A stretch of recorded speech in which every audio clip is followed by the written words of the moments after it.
oduu bargama argannettiin yoo ceenu pirezidaantiin Ameerikaa Doonaald Tiraamp tooftaa taphaa Toomaas Tuuheel qeeqan wancaa addunyaa taphaa walakkaa xumuraan Ingilaandii goolii Antoonii Gordaan galcheen dursaa turtuus boodarraa 2-1 Arjentiinaan mo'amte.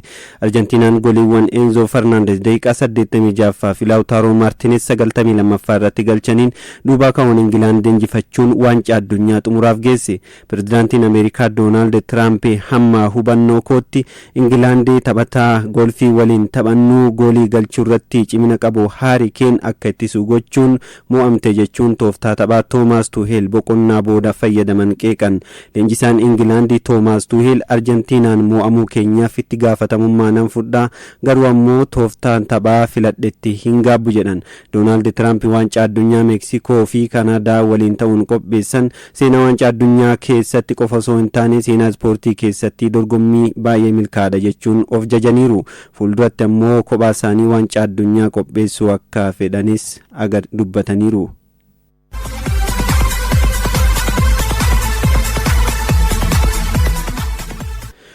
wancaa addunyaan har'aa Firaansii fi Ingilaandii sadarkaa sadaffaa qabatanii goolabuuf morkatu. Wancaa addunyaa bara 2026 seenaa keessatti yeroo jalqabaatiif biyyoota 48 hirmaachisuun dorgomamaa ture boru goolabama. Dorgommichi eegalee guyyaa 38ffaa irratti kan argamu.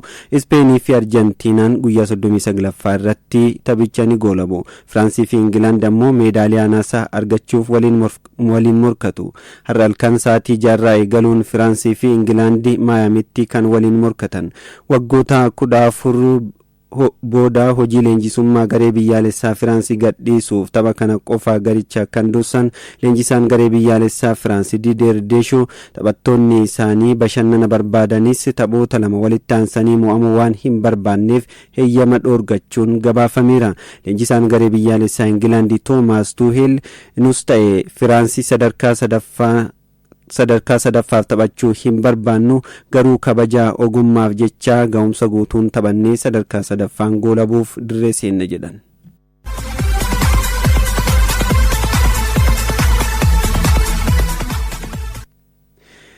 Miirri injifannoo fi tokkummaa dhalootatti darbaa dhufee Arjentiinaa wancaa addunyaan morkattuu cimtuu godhe. Wancaa addunyaa yeroo jaffaaf xumuraaf kan geesse Arjentiinaan seenaa keessatti yeroo afuraffaaf shaampiyoonii ta'uuf tapha tokko qofa injifachuutu irraa eegama. Shifarraa Jaamboo dabalata isaa qopheesseera.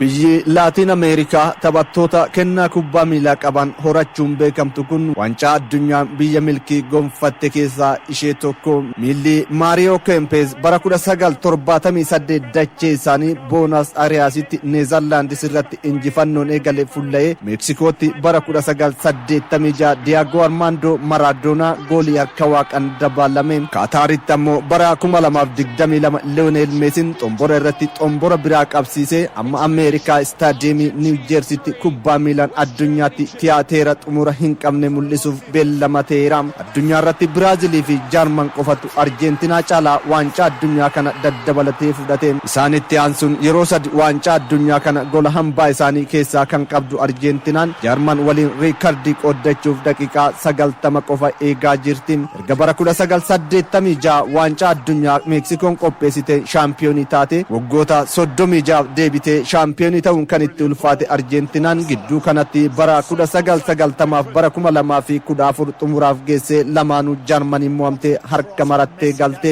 kanaanis taphataa cimaa addunyaa liyoonel meesii biyyi qabdu waancaa addunyaa injifachuun itti ulfaate. meesiinis biyyaaf bu'aa hin buufne amma jechuutti gaamee ture. miira sanaanis abbaan badhaasa baalaandoor yeroo 8 liyoonel meesiin bara 2016 hamma kubbaa miilaa biyyaaf hin taphadhu jechuuttis akka murteessu gaheera. sun hunduu seenaa ta'ee hafee meesii fi dhaloonni haaraan arjentiinaa amma waancaa addunyaa seenaa adda ta'e katabuuf dhiyaataniiru. bara 2022 ga'umsa liyoonel meesiin Firaansii injifachuun shaampiyoonii kan taate arjentiinaan waancaa addunyaa bara 2026nis walitti aansitee shaampiyoonii ta'uuf humna akka qabdu mul'ifteerti. keessumaa umriin lakkoofsa qofa ta'uu jecha osoo hin taane gochaan agarsiisaa kan jiru liyoonel Andrees meesiin haalli garicha ittiin dursuun arjentiinaan xumuraaf akka geessu godhe addunyaan harka walitti rukuttee fiirti. Waancaa addunyaa 2026 kanaan biyyoota 48 hirmaataniin oobtan dursee eenyutu shaampiyoonii ta'a jedhee tilmaama kaa'ee ture.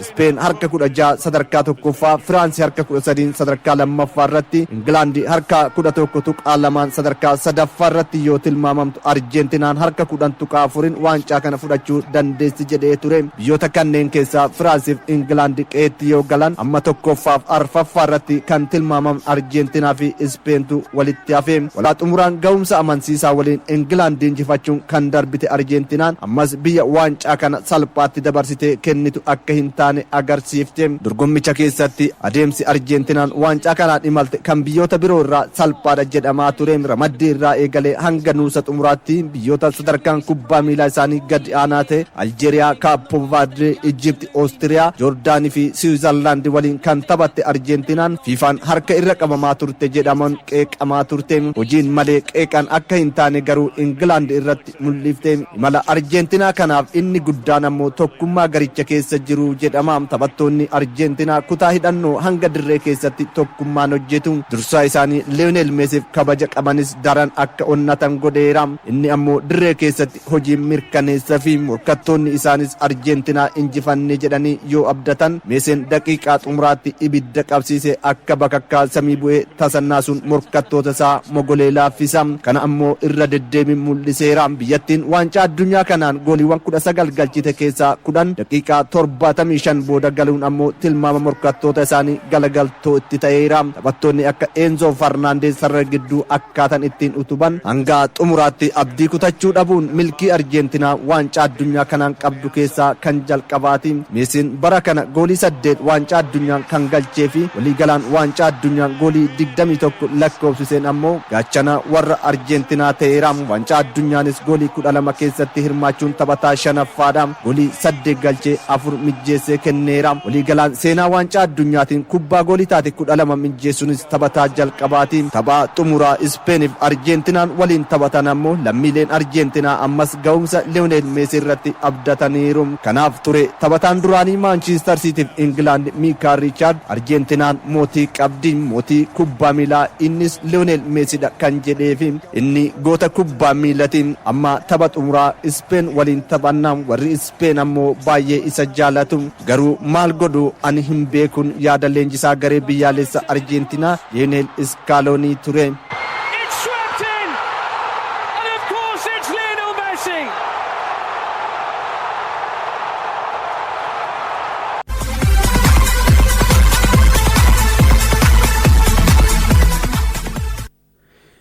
Waancaa addunyaa bara kanaan taphoota torbaan goolii tokko qofti kan irratti gale Ispeen yeroo lammaffaaf shaampiyoonii addunyaa ta'uudhaaf boru Arjentiinaa waliin morkatti. Dassaaleen sirnaa waan gadi hafe akka itti aanutti isinitti hima. Olmo, Pedro Porro! It's happening for Spain! Garee namoonni baay'een harka irra kunneef garee weedduun ittiin baay'annee yeroo gara yerootiin of guddisaa garee dhugaatee taphattoota sararatti isaa fi fuulduraan haalaan qindaa'ee garee waancaa addunyaan xumuraaf gahee gareen biyyaalessaa Ispeen sadarkaa fiifaan baasuun lammaffaarra kan teesse gareen biyyaalessaa Ispeen maqaa masoo Laaroojaa jedhu waamamu. Laaroojaan afaan Ispaanishiin warra diddiimoo jechuudha. Maqaan masoo isaanii kun hidhannoo isaaniitiin hidhata qaba. Warri diddiimoon waggoota 7 darban addunyaa irratti goobananiiru.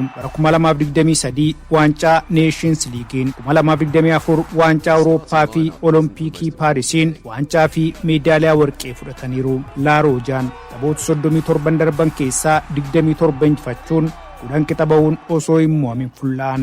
Leenjisaan garee kanaa Luis di La Fontaine waancaa Awurooppaa fi addunyaan taphoota 14 garicha dursan keessaa 3 injifatanii tokko qofaa qixa bahuun leenjisaa Awurooppaa taphoota hedduu hin mo'amne.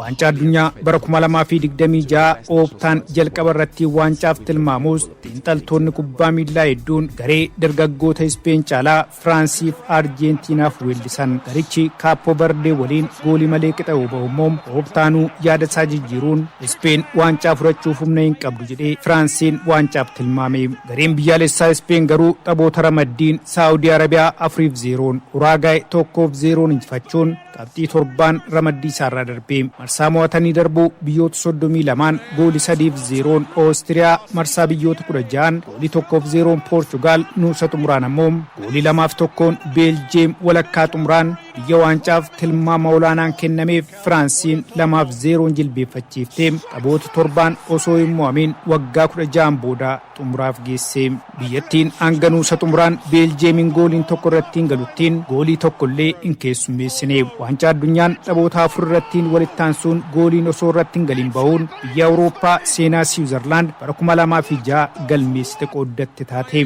Tapha Oostiriyaa goolii 3-0 injifatan irrattiin kubbaan kallattii ishee eeggatte tokkollee osoo irratti hin yaalamin bahuun erga bara 2014 Jarmaniin Arjentiinaa waliin taphatteen booda seenaa olaanaa galmeessite. Goolii eegaan biyyattii Unaay Simoon taphoota waancaa addunyaan daqiiqaawwan 649 osoo gooliin irratti hin galin bahuudhaan rikeerdii lammii Itilii Waalter Zeengaan bara 1990 qabamee ture fooyyeesseera. Goolii eegaa cimaan Piriimeer Liigii Ingilaand Deevid Raayaan teessoo jijjiirraa irra taa'uudhaafis dirqame. Gareen Luis di la Fontaine leenjuu kun garee tasgabbaa kubbaa saffisaan taphachuun garee faallaa yaaddoo keessa galchuu sararatti isaa qindaa'aa qabuun taphattoota sarara fuulduraaf salphaatti harka hin laannee waancaa addunyaa kanaan jaallattoota kubbaa miilaa daawwachiiseera. Taphataan duraanii Arsenaal lammiin Firaans Teerii Daani'eel Heneriin Luis di la Fontaine milkaa'ina olaanaa akka galmeessaniif malamalteen isaanii milkaa'aa ta'uu akeeka jedhe. Ispeen kubbaa to'annaan deebiftee hin kennitu.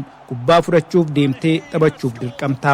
Adeemsa qindaa'aa garichaatiif beekamtii kennuun barbaada. Gareen Ispeen yeroo ammaa garee injifattu taateetti jedhe Heneriin. Taphattoonni garichaa ja'a giddu galeessaan goolii tokko galchaniiru. Miikeel Oyarzabal goolii 5 galchuun fiixee milkaa'inaa irra jira. Miikeel Meerinoon jijjiiramee seenuun goolii 2 galchuun itti aana. Waancaa addunyaa kanaan ija daawwattootaa seene jedhamee kan eegame Laamin Yaamaal hanga yoonaa goolii tokko galchee tokko qofa mijeesseera. Tapha Firaansiin 2-0 injifataniin dura guyyaa dhaloota isaa waggaa 19ffaa kan kabajate Yaamaal gaaddidduu Liyoonel Meesii, Haarii Keen, Juud Beelingaam, Erling Haalaandii fi Kiliyaan Mbaappeen dhokateera. Luis di la Fontaine akkas jedhu hundi keenya kaayyoo tokkoof hojjenna.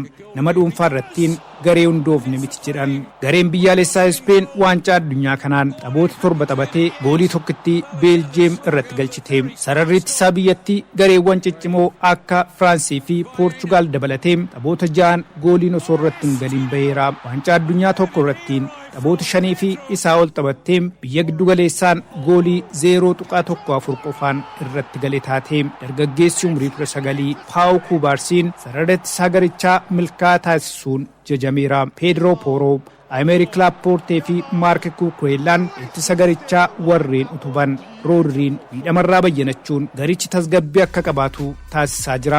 Tapha xumuraa Arjentiinaa waliin taphataniin karoora Liyoonel Meesii dhaabuun Arjentiinaa dhaabuudha jedhuun dirree seenu. Gareen biyyaalessaa Ispeen bara 2010 waancaa addunyaa Afrikaa yeroo duraaf qopheessteen goolii 1-0 Neezerlaandis injifattee erga shaampiyoonii taateen booda mirgaan galuuf barana dhaloota haaraa biyyattii abdatteetti. Cucurella is a well-timed run, it's 3! And Mikel Oyarzabal says, I'm in the picture.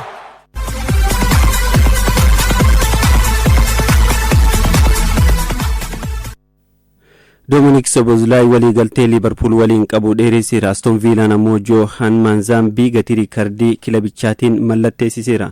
Oduu keenya xumuraatiin waancaa addunyaa leenjistoonni kilaboota waliin milkii guddaa gonfatan yeroo milkaa'uu dadhabanitti Lionel Scaloniin Arjentiinaa, Luis de la Fontaine Spain waliin waancaa addunyaa xumuraaf gaaniiru. Iccitiin milkaa'ina isaanii maali kan jedhu irratti Shifarraa Jaamboo bal'ina isaa qopheesseera. An oduu ispoortii guyyaa kanaa xumureera. I've had 18 coaches during my career. Biyyoonni ciccimoon hedduu gareewwan biyyaalessaa isaanii addunyaa irratti injifataa akka ta'u taphattoota ciccimoo qaban cinaatti leenjistoota muuxannoo kilaboota garaagaraa keessatti qaban qacaruun milkii hawwaniiru. Kanaaf xiinxaltoonni kubbaa miilaa hedduun leenjisaa cimaa garee biyyaalessaa jaarraa kanaa ta'u maal barbaada jechuun deebii barbaadaa jiru. Biyyoonni akka Biraazil leenjisaa Champions League Awurooppaa yeroo 5 injifate Kaarloo Ancelotti qacaranis waancaa addunyaa 2026 Itoophiyaa marsaa biyyoota 16 darbuun dandeenye. Jaarman leenjisaa kanaan dura kilaboota akka Bayer Munich, RB Leipzig fi Hoffenheim leenjise Julian Nagelsmann qacaratanis marsaa biyyoota 32 hirmaachisuun dorgommiin ala yoo taatu, Ingilaandi ammoo Thomas Tuchel PSG hanga Chelsea waancaa fudhate qacaratte imala waggaa 60 booda waancaaf karoorfatte abjuu ta'e karaatti hafe. Ameerikaanis Mauricio Pochettino waliin ga'umsa bareeda mul'iftus hawwii lammiilee isaanii milkeessuu hin dandeenye. Faallaa kana leenjistoonni kilaboota ciccimoo leenjisuun muuxannoo hin qabne waancaa addunyaan xumuraaf ga'uun alatti gareewwan biyyaalessaa qindaa'e ijaaruun lammiilee isaanii boonsaa jiru. Waancaa addunyaa 2026 Ispeeniif Arjeentinaa waancaaf kan geessisan leenjistoota kilaboota keessatti muuxannoo leenjisummaa hin qabne. Inni tokko leenjisaa yeroo ta'uun hanga shaampiyoonii addunyaa, kaan ammoo leenjisaa garee guddattootaa irraa hanga shaampiyoonii Awurooppaatti milkaa'uun adeemsa leenjistoota kilabootaaf garee biyyaalessaa maal barbaachisa jechisiisan Luis de la Fonte fi Lionel Scaloni bara 2018 yeroo Lionel Scaloni bakka Jorge Sampaoli bu'uun leenjisaa garee biyyaalessaa Arjeentinaa ta'u biyyattiin waggaa hedduu waancaa maqaa qabu irraa fagaattee turte. Ta'us erga leenjisaa dargaggeessa kun garee biyyaalessaa Arjeentinaa leenjisuu eegalee shaampiyoonii addunyaa ta'u hanga waancaa Koppaa Ameerikaa fudhachuutti fuulla'anii amma waancaa addunyaa arfaffaa argachuuf beellamatan. Bara 2023 bakka Luis Enrique kan bu'e Luis de la Fonte ammoo waancaa Awurooppaaf Neeshin Liigii Speen waliin argate waancaa addunyaa dabalachuuf dhiyaateera. Kanaaf milkii leenjistoota kilaboota keessatti muuxannoo leenjisummaa hin qabne kanneen maaltu argamsiise jechuun Sky Sport xiinxala baasee garicha tokkoomsuudha jedha. Leenjisaan garee biyyaalessa Arjeentinaa Scaloniin taphataa cimaa addunyaa irratti garee ijaaree miira biyyummaa akka qabaatan waliigalaan miira waloomaa garicha keessatti ijaare jedhu taphattoonni garichaa Nicolas Otamendi fi Emiliano Martinez tooftaa taphaa akkamittu taphattoota isaaf mijataan nama sirritti hubatu kan jedhe ammoo Alexis McAllister ture. Gama Ispeeniin ammoo Luis de la Fonte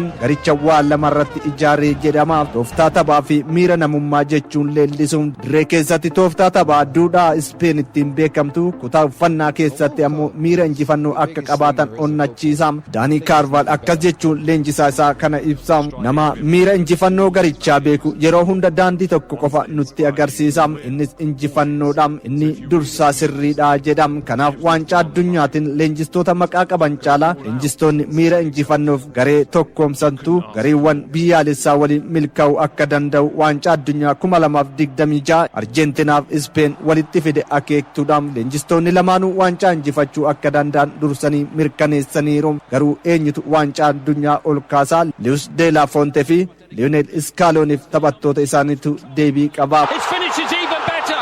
It's sensational from Lionel Messi, and we